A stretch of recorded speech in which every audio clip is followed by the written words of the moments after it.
Welcome friends जी। तो आज हम बात करेंगे scalar product and properties of scalar product पर, और इसके तमाम नोट्स आपको इसी एक वीडियो में मिल जाएंगे। तो चलिए स्टार्ट करते हैं। स्केलर प्रोडक्ट जो है वो किसी भी दो वेव वेक्टर, स्टेट वेक्टर या फिर आइगन वेक्टर्स के दरमियान लिया जाता है। फॉर एग्जांपल जाई एक स्टेट वेक्टर है, फाई एक स्टेट वेक्टर है, काई एक स्टेट वेक्टर है। ठीक है, तो स्केलर प्रोडक्ट इन्हीं चीजों के दरमियान लिया जाएगा।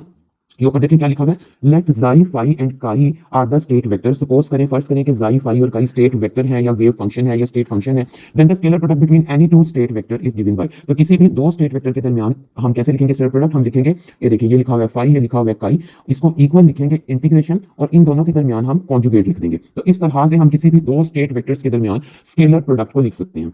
और यहाँ पे माइनस इन्फिनिटी से प्लस इन्फिनिटी तक इंटीग्रेशन जा रही है। तो इंटीग्रेशन जा रही है तो साथ में ये dx भी आपको पता है कि आएगा। या फिर एक और तरीका क्या हो सकता है स्केलर प्रोडक्ट को लिखने का, और हम इसको लिख सकते हैं फाई जाई इज इक्वल टू इंटीग्रेशन, इन्हीं दोनों के दरमियान आपने कॉन्जुगेट लिया हुआ है, और फिर ऑल स्पेस तक इंटीग्रेशन की। ऊपर एक माइनस इन्फिनिटी से इन्फिनिटी तक इंटीग्रेशन की हुई है, और एक यहाँ पे ऑल स्पेस तक इंटीग्रेशन की हुई है। तो ये दो तरीके हैं जिसके जरिए से हम दो स्टेट वेक्टर या दो आइगन वेक्टर के दरमियान स्केलर प्रोडक्ट को लिख सकते हैं। या फिर एक तीसरा तरीका क्या हो सकता है, ये जाई और फाई दो स्टेट वेक्टर्स लिए हुए हैं।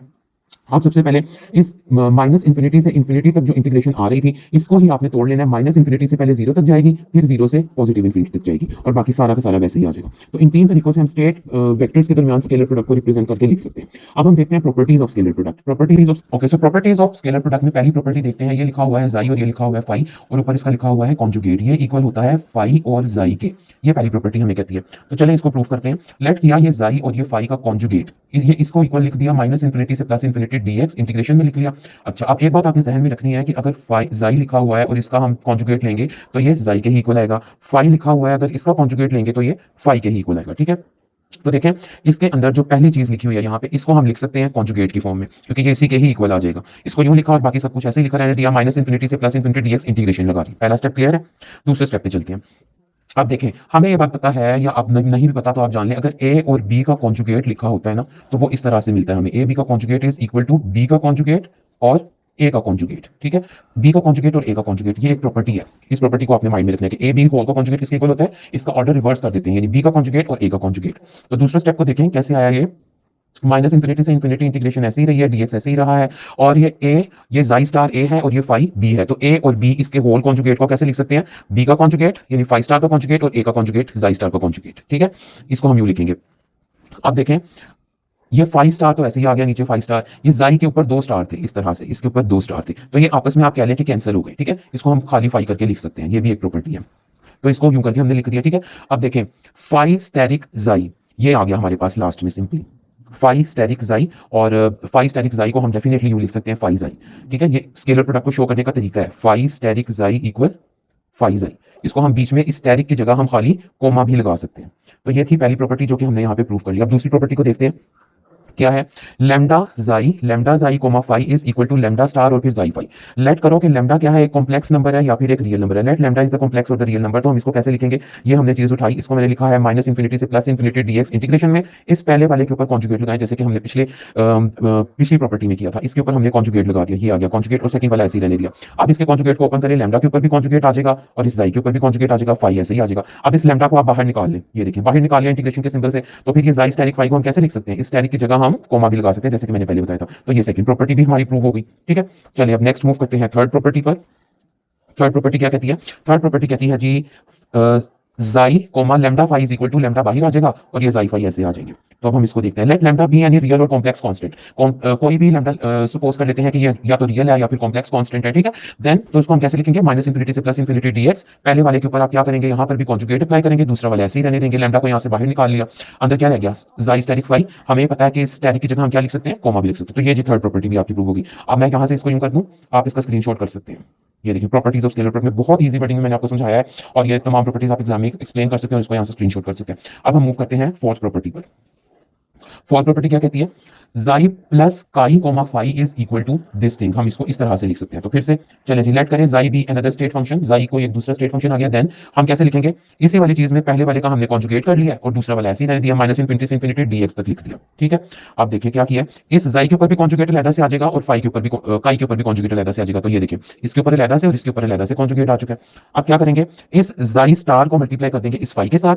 ये देखिए जाई स्टार को फाई के साथ मल्टीप्लाई किया, प्लस लिखा बीच में एज इट इज, और उसके बाद इस काई स्टार को मल्टीप्लाई कर देंगे इस जाई के साथ। दोबारा देखिए क्या किया हुआ है स्टेप में, इस जाई स्टार को पहले फाई के साथ मल्टीप्लाई किया हुआ है और यहाँ लिखा हुआ है, प्लस का प्लस ऐसे ही रहने दिया, फिर इस काई स्टार को मल्टीप्लाई किया हुआ है फाई के साथ और यहाँ लिखा हुआ है, और इंटीग्रेशन dx ऐसे ही रहने दिया। ठीक है, अब इन दोनों को सेपरेटली कर लेते हैं। इस वाली चीज को dx इंटीग्रेशन के साथ अलग लिखें और इस वाली चीज को भी dx इंटीग्रेशन के साथ अलग लिखें। नेक्स्ट स्टेप में यही किया होगा, गौर से देखें, अलग लिख दिया। अब देखिए स्टार आ गया बीच में, तो स्टार जब बीच में आ जाए तो हम कैसे लिख सकते हैं इसको, कोमा के साथ लिख सकते हैं। तो यही चीज कोमा के साथ, इसमें भी स्टार आ गया, काई स्टैटिक वाली स्टार आ गया तो कोमा के साथ लिख सकते हैं। तो ये जी फोर्थ प्रॉपर्टी भी आपकी प्रूव हो गई यहाँ से, फोर्थ प्रॉपर्टी। अब हम मूव करते हैं फिफ्थ प्रॉपर्टी पर। ये क्या कहती है, ये कहती है जी जाई comma chi static phi is equal to this thing. Let xi phi and chi phi and xi be any state vector then, तो इसको बिल्कुल उसी तरह से माइनस इन्फिनिटी से प्लस इन्फिनिटी dx में लिखा और पहले वाले पर यहाँ पर हमने कॉन्जुगेट अप्लाई किया, दूसरे वाले ऐसे ही रहने दिया। फिर उसके बाद क्या किया, इस कॉन्जुगेट वाले को इस xi के साथ मल्टीप्लाई करके लिखा है। मैं दोबारा से यहाँ पर आपको दिखाऊं तो इस वाले को, इस xi स्टार को जिसपे पहले पे हमने कॉन्जुगेट लिया हुआ था, उसको इसके chi के साथ मल्टीप्लाई करके लिखा है, प्लस का प्लस ऐसे ही रहने दिया है, और फिर इसी वाले xi स्टार को मल्टीप्लाई करके लिखा है इस phi के साथ। ये देखिए सेकंड स्टेप में, ऊपर सेकंड स्टेप में इसमें। ठीक है, और से देखिए आपको समझ आ जाएगी। फिर आप इनको अलग-अलग से इंटीग्रेशन dx अप्लाई कर देते हैं। इंटीग्रेशन dx इसके साथ भी अप्लाई करेंगे और इंटीग्रेशन dx इस सेकंड वाले के साथ भी अप्लाई करेंगे। अब बीच में स्टार आ गया है, दोनों में आ गया बीच में स्टार, तो हम इसको कोमा में लिख सकते हैं। ठीक है, और ये आपकी यहाँ से फिफ्थ प्रॉपर्टी भी प्रूव हो जाती है। ये निकल आई है फिफ्थ प्रॉपर्टी। अब चलते हैं सिक्स्थ प्रॉपर्टी पर। ये क्या कहती है, square integrable function. Let xi be an state vector. Let करो कि ये xi क्या है, ये एक स्टेट वेक्टर है, तो फिर इसका इसके अपने साथ ही यानी कि सेल्फ हम स्केलर प्रोडक्ट अगर लेना चाहे तो वो कैसे लिखेंगे, हम लिखेंगे xi static xi comma xi, इसका अपने साथ ही लेना है ना, सेल्फ के साथ ही लेना है, तो xi कॉमा xi लिखा, माइनस इन्फिनिटी से प्लस इन्फिनिटी dx लिखा। अब इसी तरह से पहले वाले पे हम कॉन्जुगेट अप्लाई करते हैं, दूसरे वाले ऐसे ही रहने देते हैं। तो जब इस तरह से लिखी आएगी ना चीज xi स्टैटिक xi, तो इसको हम यूं भी लिख सकते हैं कि इन दोनों का स्क्वायर हो चुका है। ठीक है ना, इसको यूं भी लिखा जा सकता है, then this xi static xi is convergent और एग्जिस्ट। अगर ऐसे है, अगर ये कम है इन्फिनिटी से तो फिर ये एग्जिस्ट करेगी, अगर ग्रेटर देन इन्फिनिटी या इक्वल टू इन्फिनिटी हो जाती है तो फिर ये कंडीशन होल्ड नहीं करेगी। Then xi is called square integrable function. ये स्क्वायर इंटीग्रेबल फंक्शन तभी होगा जब ये कंडीशन होल्ड करेगी। ठीक हो गया। If xi static xi is equal to this thing, अगर ये इसके इक्वल आता है, then this is called normalise और मोड। तो इसको, इस चीज को हम नॉर्मलाइज और मोड भी कहते हैं। ठीक है, ये आपने यहाँ से पढ़ लेना स्क्रीनशॉट करके, इसको नॉर्मलाइजेशन और मोड भी कहते हैं। और अगर ये वाली चीज 1 के इक्वल आ जाती है, ये जो नॉर्मलाइज है, जो कि ऊपर मैंने बताया कि इसको नॉर्मलाइज भी कहते हैं, तो ये अगर 1 के इक्वल आ जाती है, this shows that xi is normalise to unity, ये नॉर्मलाइज है यूनिटी पर। अगर ये 1 के इक्वल आ जाती है, अगर तो ये चीज होल्ड करती है ना, xi static xi comma xi equal to 1, अगर ये होल्ड करती है कंडीशन, तो फिर ये शो करता है कि this xi is normalise to this xi is normalise to unity. ठीक हो गया। अब ये सेवंथ प्रॉपर्टी थी, सिक्स्थ और सेवंथ प्रॉपर्टीज का भी आप स्क्रीनशॉट कर सकते हैं, बहुत इजी वर्डिंग में एक्सप्लेन किया हुआ है यहाँ पे मैंने। ठीक है, ये नोट्स वगैरह में मैंने अच्छा एक्सप्लेन किया हुआ है।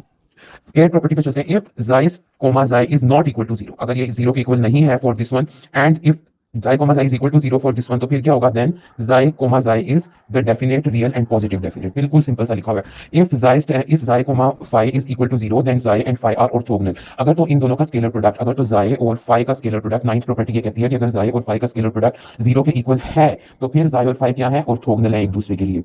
Since xi and phi are state of the system, अब हमें ये पता है कि xi और phi किसी सिस्टम की स्टेट है, so it cannot be 0, तो ये 0 तो होने से नहीं, इसका मतलब ये है कि ऑर्थोगोनल भी नहीं होंगी। if xi comma xi is equal to 1, 10th property हम पढ़ रहे हैं, if xi comma xi is equal to 1 and phi comma phi is equal to 1, अगर ये दोनों 1 1 के इक्वल हैं, then xi comma phi is equal to 0, then xi and phi are orthonormal to each other। और अगर ये condition hold करती है तो फिर ये दोनों क्या होंगी, ऑर्थोनॉर्मल होंगी एक दूसरे के लिए। 11th प्रॉपर्टी देखें। 11th प्रॉपर्टी क्या कहती है, lambda xi lambda phi is equal to, lambda बाहर आ जाएगा और xi और phi अंदर रह जाएंगे। तो लेट किया फिर से बिल्कुल उसी तरीके से, लेट किया phi बी रियल और कॉम्प्लेक्स कांस्टेंट, देन इस चीज को कैसे लिखेंगे, माइनस इन्फिनिटी से इन्फिनिटी dx। पहले वाले के ऊपर आप लेंगे कॉन्जुगेट और सेकंड वाला ऐसे ही रहेगा, इसका कॉन्जुगेट खोलेंगे तो क्या आएगा, लैम्डा के ऊपर स्टार और xi के ऊपर स्टार, दूसरा ऐसे ही रहने दिया। अब ये स्टार वाला लैम्डा और सिंपल लैम्डा, इनको बाहर निकाल लें, ये देखिए यहाँ से बाहर आ गए ये दोनों, तो अंदर ये चीज बच गई। अब इस चीज को हमें पता है बीच में आया होगा स्टार या फिर कॉम्प्लेक्स कॉन्जुगेट का साइन, तो इसको कोमा में लिख सकते हैं, कोमा में लिख सकते हैं। और ये प्रॉपर्टी अभी हम ऊपर पढ़ के आए हैं कि अगर इस तरह से हो xi स्टैटिक, चलिए यहाँ पे मैं उस तरह से ही बता दूं, ये प्रॉपर्टी हम ऊपर पढ़ के आए हैं कि xi स्टैटिक xi अगर हो तो हम उसको लिख सकते हैं इस तरह से। ठीक है, तो सिमिलर काम यहाँ पर भी किया हुआ है कि लैम्डा स्टैटिक लैम्डा है तो उसको लैम्डा के स्क्वायर में करके लिखा हुआ है, ये देखिए लास्ट में। तो ये हो गई 11th प्रॉपर्टी भी प्रूफ। तो यहाँ से आप स्क्रीनशॉट करें और एग्जाम में अच्छा से एक्सप्लेन करके आएँ। वीडियो अच्छी लगी है तो चैनल को जरूर सब्सक्राइब करें, बेल आइकन को भी प्रेस करें और वीडियो को शेयर जरूर करें। Thank you so much for watching.